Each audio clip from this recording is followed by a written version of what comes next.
Radio Kantipur radio राष्ट्रको काठमाडौँ उपत्यका सहित मुलुकभर आजदेखि यातायात सञ्चालनमा, उद्योग व्यवसाय पनि खुल्दै, कोरोना संक्रमण दर भने हालसम्मकै उच्च।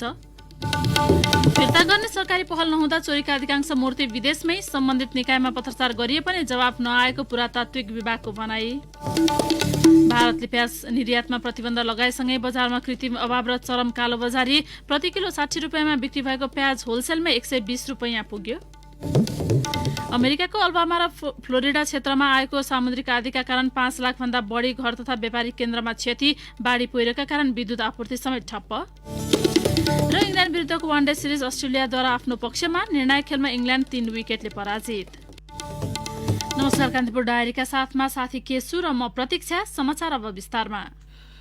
उपत्यकामा होटल, रेस्टुरा सहित सबै व्यापार व्यवसाय आजबाट सञ्चालन हुने भएका छन्। काठमाडौँ, भक्तपुर र ललितपुर प्रशासनले स्वास्थ्य मापदण्ड पालना गरेर सबै खालका उद्योग व्यवसाय चलाउन दिने भएका हुन्। अत्यावश्यक र निर्माण सामग्री बाहेकका सवारी साधनमा लगाइएको जोर बिजोर प्रणाली भने कायमै रहनेछ। अब उपत्यका प्रवेश र बाहिर जान पनि पाइनेछ। 2076 चैत 11 गतेबाट लगाइएको लकडाउन 120 दिनपछि साउन 6 गते अन्त्य गरिएको थियो। त्यसपछि होटल, रेस्टुरा, पसल, कल कारखाना सञ्चालन लगायतका आर्थिक गतिविधि चलायमान हुँदै थिए। तर उपत्यकाका तीनवटै जिल्लामा कोरोना संक्रमण बढेपछि प्रशासनले अत्यावश्यक बाहेकका सेवामा भदौ 3 गतेदेखि निषेधाज्ञा जारी गरेको थियो। भदौ 24 गतेबाट व्यापार व्यवसाय शर्तसहित सञ्चालन अनुमति दिइएको थियो। होटल, रेस्टुरालाई भने टेक अवे र होम डेलिभरी सेवा सञ्चालन गर्न मात्रै आदेश दिइएको थियो। काठमाडौँका प्रमुख जिल्ला अधिकारी जनकराज दाहालले गृह मन्त्रालयसँग समन्वय गरेर मन्त्री परिषदबाट भएका निर्णयसँग नबाजिने गरी निषेधाज्ञाको मोडालिटीमा हेरफेर गरिएको बताउनुभयो। निषेधाज्ञाको नयाँ ढाँचा सार्वजनिक गर्नुअघि प्रमुख जिल्ला अधिकारीहरू काठमाडौँका जनकराज दाहाल, भक्तपुरकी हुमकला पाण्डे र ललितपुरका नारायण प्रसाद भट्टले गृह मन्त्रालयसँग छलफल गरेका थिए। प्रमुख जिल्ला अधिकारी दाहालले भन्नुभयो, बिहिबारबाट आवश्यक स्वास्थ्य मापदण्ड पालना गरेर होटल, रेस्टुरा लगायत सबै व्यवसाय सञ्चालन गर्न पाउने गरी निषेधाज्ञाको स्वरूप परिवर्तन गरेका छौं।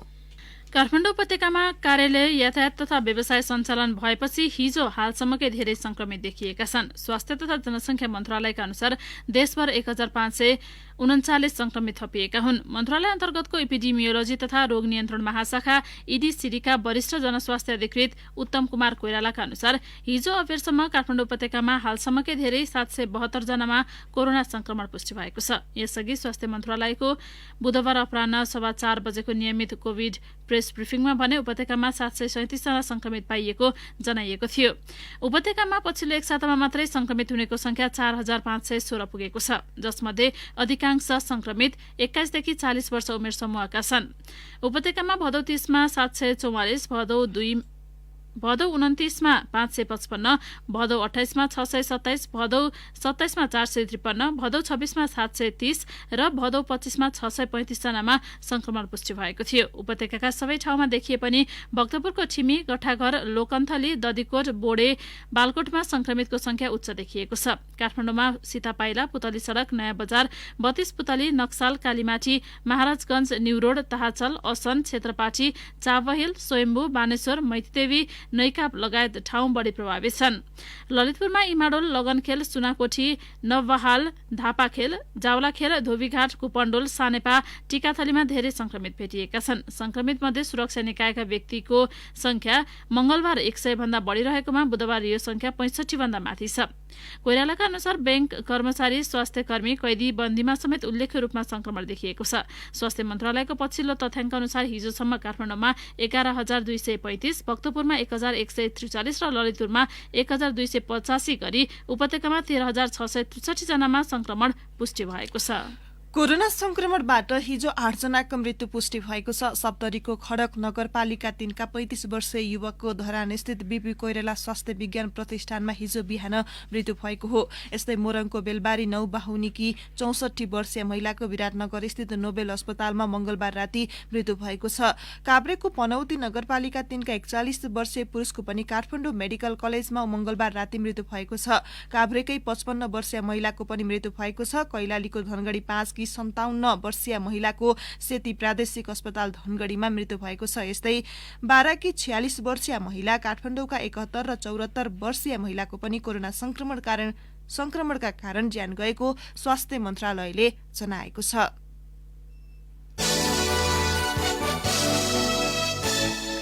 इराक कुवेत युद्ध थामिएपछि तत्कालीन सभामुख रामचन्द्र पौडेलको नेतृत्वमा नेपालबाट एउटा संसदीय टोली कुवेत गएको थियो।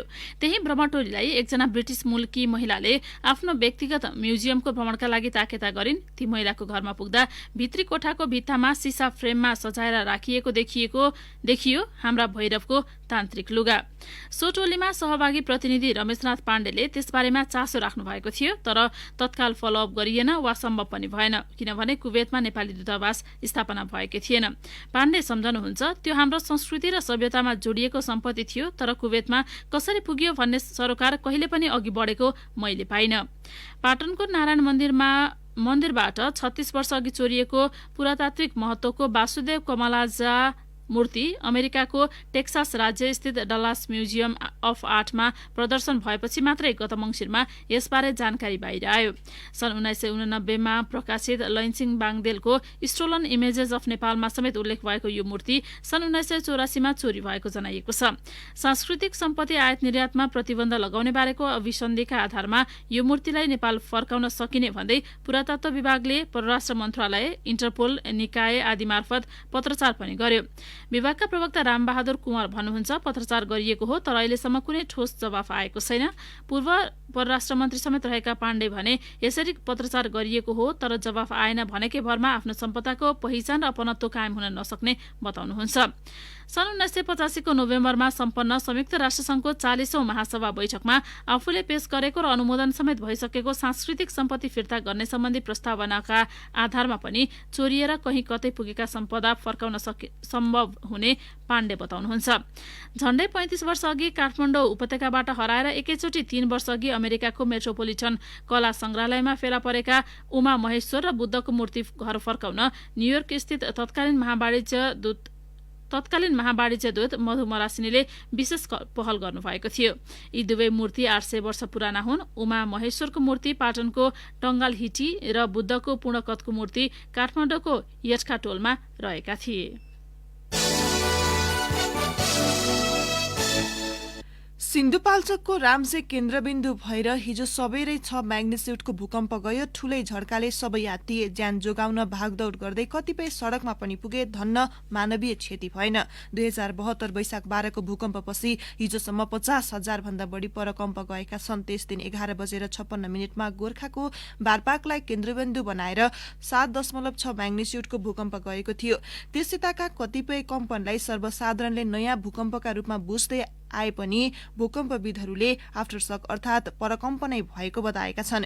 युनिभर्सिटी अफ पेरिस फ्रान्सबाट गोर्खा भूकम्पपछिका परकम्पबारे विद्यावारिधि गरिरहेका राष्ट्रिय भूकम्प मापन तथा अनुसन्धान केन्द्रका भूकम्पविद लोक विजय अधिकारीले कान्तिपुरसँग भन्नुभयो, हो बुधबारको कम्पन पनि गोर्खा भूकम्पकै परकम्प हो। बारपाक केन्द्रबिन्दु बनेर भूकम्प जानु अघि जति ग्याप र जुन दरमा भूकम्प गइरहेका थिए त्यो भन्दा बढी दरमै भूकम्प गइरहेका छन्। यसले के संकेत गर्छ भने परकम्पहरू अझै आइरहन्छन्। पूर्ववत अवस्थामा पुग्न समय लाग्छ। केन्द्रले 2072 वैशाख 12 पछि 4 म्याग्निट्युड र त्योभन्दा ठूला 548 वटा परकम्पबारे सर्वसाधारणलाई जानकारी गराएको छ। केन्द्रले 2 म्याग्निट्युड भन्दा साना कम्पनको भने रेकर्ड राख्दैन। साना कम्पनहरू लाखौं गएका हुन सक्छन्। हिजो बिहान 5:19 जाँदा सिन्धुपाल्चोकलाई केन्द्रबिन्दु बनाएर गएको कम्पन भने 2072 जेठपछिको सबैभन्दा ठूलो परकम्प हो। नेताहरूका नाममा खुलेका प्रतिष्ठानका कारण गुटबन्दी बढेको भन्दै गतिविधि गर्न नदिने गरी स्थायी कमिटी बैठकले निर्णय गरेको 7 दिन र अन्तर्पार्टी निर्देशन जारी भएको 3 दिन नबित्दै निर्णयको उल्लङ्घन हुने भएको छ। प्रतिष्ठानलाई समानान्तर पार्टीको हैसियतमा देशव्यापी विस्तार गर्दा नेता कार्यकर्ता गुटप्रति बढी इमान्दार भएको भन्दै नेकपाले सर्कुलर जारी गरेको भए पनि मदन भण्डारी फाउन्डेसनले आजदेखि नै देशव्यापी कार्यक्रम गर्दैछ। संविधान र मदन भण्डारीलाई जोडेर देशैभरि गर्न लागि कार्यक्रमको आज तालिका सार्वजनिक गर्ने र भोलिदेखि वर्षदेखि फाउन्डेसनको केन्द्रीय कार्यालयदेखि स्थानीय तहसम्मका कमिटिले आफ्ना किसिमले कार्यक्रम आयोजना गर्ने फाउन्डेसनका केन्द्रीय सदस्य गुरु बरालले जानकारी दिनुभयो। बरालका अनुसार असोज 3 गते फाउन्डेसनले केन्द्रीय कार्यालयमा विचार गोष्ठी राखेको छ। सो गोष्ठीमा 15 जना जति प्रत्यक्ष रूपमा भेला हुने र अरूलाई देशव्यापी रूपमा सञ्चारका विभिन्न माध्यमहरू मार्फत जोड्ने तयारी भइरहेको फाउन्डेसनका काठमाडौँ जिल्ला अध्यक्ष दीपक निरौलाले बताउनुभयो। निरौलाले कान्तिपुरसँग भन्नुभयो, संविधान दिवसको अवसर पारेर 15 गतेसम्म रक्तदान, सरसफाई, विचार गोष्ठी लगायत कार्यक्रम देशव्यापी हुँदैछ। काठमाडौँ जिल्लाका 11वटै पालिकाले पनि गर्दैछन्। नेपालको संविधान र मौलिक अधिकार शीर्षकमा विचार गोष्ठी हुनेछ। सो कार्यक्रममा कानून मन्त्री शिवमाया तुम्बा हाङफेलाई बोलाइएको भए पनि आउने नआउने निश्चित भइ नसकेको उहाँले बताउनुभयो। झण्डै 2.5 महिनापछिको गुटगत रसाकसीपछि गत भदौ 26 गते सम्पन्न नेकपा स्थायी कमिटी बैठकले विभिन्न नेताहरूका नाममा सञ्चालित प्रतिष्ठान र सङ्घ संस्थाहरू गुटबन्दीको माध्यम बन्दै गएको भन्दै प्रतिष्ठानलाई शाखा गठन तथा कुनै पनि गतिविधि गर्न नदिने निर्णय गरेको थियो। कान्तिपुर डायरीमा अब ब्रेकको पालो। कान्तिपुर डायरीमा अब कान्तिपुर सविस्तारको पालो। कान्तिपुर सविस्तार। कोभिड-19ले मुलुकको ऊर्जा क्षेत्रलाई पनि नराम्ररी असर गरेको छ। असार मसान्तसम्म सक्ने लक्ष्य राखिएका आयोजनाहरू निर्माणमा भएको ढिलाइले कम्तीमा 7 अर्ब रुपियाँ नोक्सानी भएको ऊर्जा, जलस्रोत तथा सिंचाई मन्त्रालयको प्रारम्भिक आंकलन छ। यस्तै प्रत्यक्ष अप्रत्यक्ष गरी 1,25,000 श्रमिकले रोजगारी गुमाएका छन्। यो सँगै आगामी 2 वर्षभित्रमा मुलुकभर विद्युतीकरण गरिसक्ने सरकारी लक्ष्य समेत प्रभावित हुने देखिएको छ।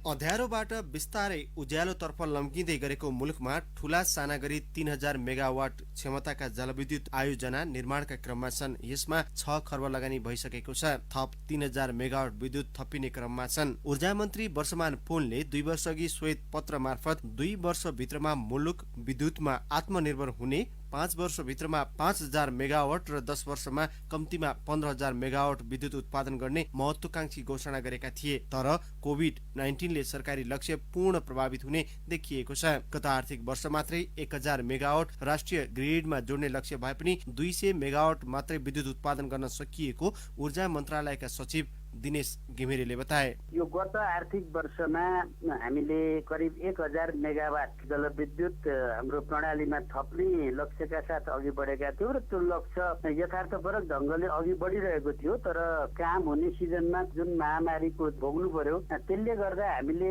निर्माणको अन्तिम चरणमा पुगेका आयोजनाहरूलाई टुङ्ग्याउन पाएन र 1000 मेगावाटको लक्ष्य यो गत आर्थिक वर्षमा भनेको 200 मेगावाट जतिमा मात्रै हामी कुम्चिन पुग्यौँ। सरकारी र निजी गरी मुलुकको कुल उत्पादन 1400 मेगावाट हाराहारीमा छ। सोलु करिडोर, कोशी करिडोर जस्ता प्रसारण लाइनहरूले पूर्णता पाउन नसक्दा निजी क्षेत्रले उत्पादन गरेका विद्युत पनि राष्ट्रिय प्रसारण लाइनमा जोडिन सकेका छैनन्। सरकारले 2 वर्षभित्रमा सबै क्षेत्रमा विद्युत पुर्याउने लक्ष्य राखे पनि विद्युत वितरण सञ्जाल मुख्य चुनौती छ। करिब 18% जनता विद्युतको पहुँच भन्दा बाहिर रहेको विद्युत प्राधिकरणकै तथ्याङ्क छ। विद्युत उत्पादन बढे पनि प्रसारण लाइन निर्माणमा कोभिड-19 को असरले सरकारी लक्ष्य भेट्न मुस्किल देखिएको हालै मात्रै प्राधिकरणको कार्यकारी निर्देशकबाट बाहिरिएका कुलमान घिसिङले स्वीकारे। 2 वर्षभित्र देशैभरि चाहिँ विद्युतीकरण गर्ने र सबैलाई एक्सेस टु इलेक्ट्रिसिटी दिने भनेका छौँ। तर कोभिडको कारणले अहिले काम गर्न धेरै ठाउँ अवरोध छ, काम गर्न सकिरहेको छैन। प्रसारण लाइनमा पनि काम गर्न सकिरहेको छैन। यो कन्स्ट्रक्सनमा त ठुलो अवरोध छ। 6 महिना डिले हुँदा नै अरबौं रुपियाँको क्षति हुन्छ नै। ऊर्जा उत्पादनमा सरकारी लक्ष्यको तगारो कोभिड-19 मात्र होइन। विद्युत उत्पादनमा निजी क्षेत्र तीव्र रूपमा अघि बढे पनि सरकारवाला सरकारी निकायको ढिलासुस्ती, अन्तर मन्त्रालयगत समन्वय अभावमा समस्या भएको स्वतन्त्र ऊर्जा उत्पादकहरूको संस्था इपानका अध्यक्ष कृष्ण आचार्यको तर्क छ। समयमा काम हुँदैन। एउटै चाहिँ डेभलपरले सरकारका विभिन्न निकायमा जानुपर्छ। ऊर्जा मन्त्रालय, वन मन्त्रालय, भूमिशहरी मन्त्रालय, गृह मन्त्रालय, स्थानीय विभिन्न किसिमका स्थानीय सरकारहरूमा आएका छन्। स्थानीय सरकार सबैतिरको चाहिँ समन्वय गरेर चाहिँ त्यसलाई कार्यान्वयन गर्न चाहिँ विविध किसिमका कठिनाइहरू छन् र ती कठिनाइहरूलाई सहज गरिदिनु पर्ने सरकारको जिम्मेवारी हो। मुलुकमा उत्पादित विद्युत मध्ये 60% हिस्सा अहिले निजी क्षेत्रको छ। कोभिड-19ले ऊर्जा क्षेत्रमा नकारात्मक प्रभाव पारे पनि विद्युतमा आत्मनिर्भर हुनेमा शंका नरहेको तर खपत बढाउने मुख्य चुनौती रहेको इपानका पूर्व अध्यक्ष शैलेन्द्र गुरागाईको भनाइ छ। या त देशभित्र उद्योग धन्दा व्यापक रूपमा खोल्ने वातावरण बनाइयोस्, त्यसका लागि हामी जति बिजुली भए पनि हामी उपलब्ध गराउँछौँ। यदि राज्य राज्यले देशभित्र बिजुली उपभोग गर्ने र यसको व्यवस्थापन गर्ने काम गर्न सक्दैन भने राज्यले भारतमा हो कि बङ्गलादेशमा हो कि चीनमा हो कि बाइल्याटरल एग्रिमेन्टहरू जुन गरेको छ त्यसलाई कार्यान्वयनमा ल्याउनु पर्यो, त्यहाँ बिजुली जाने व्यवस्था गर्नु पर्यो। मुलुक विद्युतमा आत्मनिर्भर हुने तर्खरमा रहे पनि आर्थिक समृद्धिको जगमा यसको पूर्ण उपयोग हुन बाँकी छ। विद्युत आपूर्तिको नियमितता तथा विद्युतको पहुँचमा पुग्न नसकेका नागरिकलाई पनि समाहित गर्ने चुनौती पनि कायमै छ। मुलुक लोडसेडिङ मुक्त भए पनि सबै जनतामा यसको पहुँच पुर्याउने सरकारको प्रमुख दायित्व हो। अझ आगामी दिनमा थपिने विद्युतलाई खेर जान नदिई राष्ट्रिय र अन्तर्राष्ट्रिय प्रसारण लाइनमा जोड्नु प्रमुख चुनौती छ। अब थपिने विद्युत नेपालको आन्तरिक खपत भन्दा धेरै हुनेमा कुनै दुविधा छैन। रेडियो कान्तिपुरका लागि अनिल परियार। कान्तिपुर सविस्तार।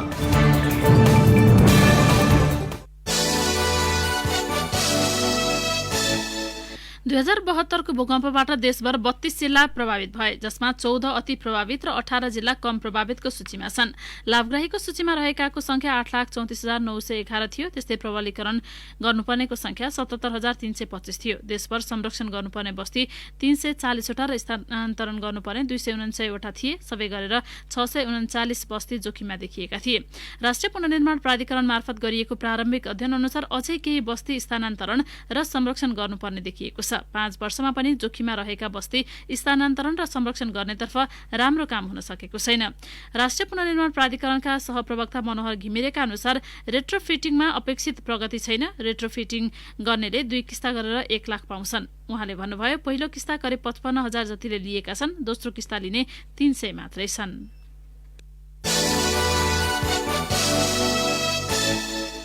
पेटमा 5 महिनाको गर्भ थियो। स्वाद फेरेर भात खान मन लागेको बताउने गरेकी थिइन्। सधैँ रोटीले छाक टार्ने गरेकी उनले भदौ 16 को साँझपख भात खाने इच्छा व्यक्त गरिन्। तर भात पकाउने विषयमा सासू बुहारी बीच एकमत बनेन। अन्ततः दुवै बीच मनमुटाव गहिरिँदै गएपछि बर्दियाको गुलरिया नगरपालिका 3 खैरेकी 23 वर्षीय निलम गोरियाले घरभित्रै झुण्डिएर आत्महत्या गरेको माइती पक्षको दाबी छ। गोरिया परिवार खेतीपाती र मजदुरीमा निर्भर छ। दैनिक काम गरेर छाक जुटाउने गरेका थिए। लकडाउनले लामो समय काम नपाएपछि घरमा पर्याप्त चामल थिएन।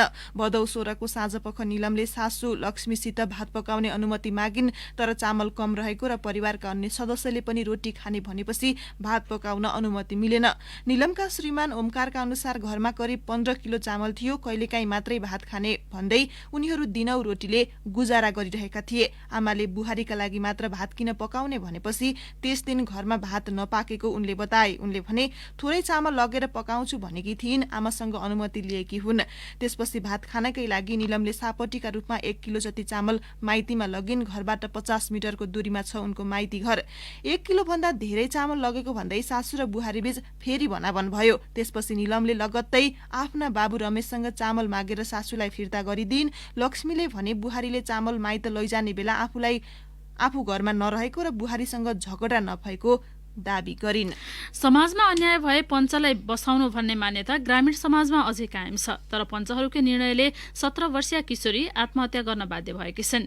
सामूहिक बलात्कृत भए पनि पञ्चायतीबाट न्याय नपाउँदा सप्तरीको डाकनेश्वरी साथकी 17 वर्षीय एक युवतीले सोमबार राति आत्महत्या गरेकी छन्। जिल्ला प्रहरी कार्यालयका डीएसपी तिलक भारतीका अनुसार 4 जनाले मुख थुनेर उनलाई सामूहिक बलात्कार गरे। छोरी फर्केर खाना पकाउलिन् भनेर आमा घरको अन्य काममा लागेकी थिइन्। तर उनी च्यातिएको कपडा र अर्धचेत अवस्थामा फर्किन्। घटनाबारे बताउँदै उनी बेहोस भएकी थिइन्।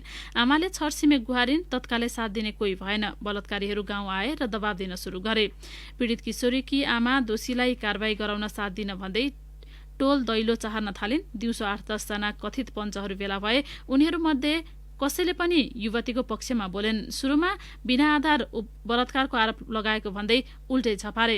एक स्थानीयले भने घटनाबारे प्रहरीमा उजुरी दिए, टोल बस्तीबाटै नाकाबन्दी गरिदिने भन्दै पञ्चहरूले धम्क्याएका थिए। पञ्चहरूले वडाध्यक्ष लगायत कुनै जनप्रतिनिधिसम्म घटनाको सुइको पनि पुग्न दिएनन्।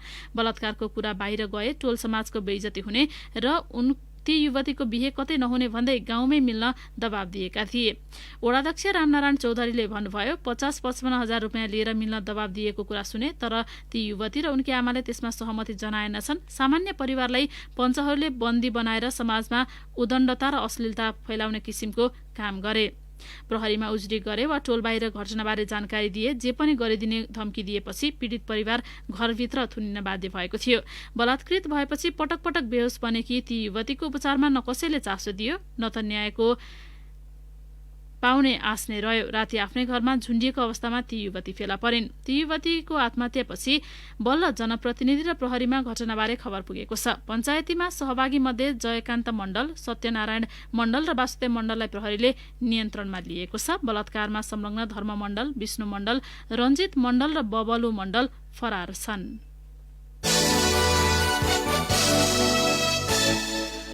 प्रहरी प्रधान कार्यालयले महिला सहकर्मीलाई धाप मार्न नपाइने, अनुमति बिना विदेशीसँग भेटघाट गर्न नपाइने लगायतका प्रावधान सहितको कार्यादेश ल्याएको छ। संगठनभित्र अनुशासित, मर्यादित एवं व्यावसायिक आचरण कायम गराउन नेपाल प्रहरीका कर्मचारीहरूले पालना गर्नुपर्ने आचार संहिता सम्बन्धी कार्यादेश ल्याइएको हो।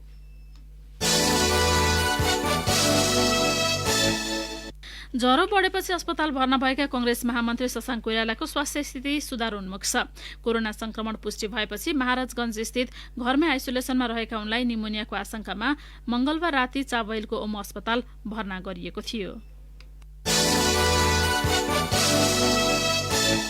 बझाङको दुर्गम क्षेत्र साइपाल गाउँपालिकाका स्थानीयको आँखा सम्बन्धी समस्याको जाँचबुझ गर्न स्वास्थ्य कर्मीको टोली साइपाल पुगेको छ। गेटा आँखा अस्पताल र जिल्ला अस्पताल बझाङबाट गरी 5 जना स्वास्थ्य कर्मीको टोली त्यहाँ पुगेको हो। साइपालका 300 भन्दा बढी स्थानीय आँखा सम्बन्धी समस्याबाट ग्रस्त भए पनि यसअघि सोबारे जाँचबुझ गर्न स्वास्थ्य कर्मीको टोली पुगेको थिएन। भक्तपुरको मध्यपुर ठिमी नगरपालिका 9 निकोसेरामा एउटै परिवारका 3 जनाको शव भेटिएको घटनामा पत्नी र छोराको हत्यापछि 36 वर्षीय सुदीप अधिकारीले आत्महत्या गरेको खुलेको छ। प्रहरीको प्रारम्भिक अनुसन्धानलाई पोस्टमार्टमको रिपोर्टले थप पुष्टि गरेको हो। अधिकारी सहित उनकी पत्नी 34 वर्षीय सम्झना र 15 वर्षीय छोरा सुशान्तको भदौ 26 गते साँझ घरभित्रै शव फेला परेको थियो। कान्तिपुर डायरीमा पुनः ब्रेकको पालो।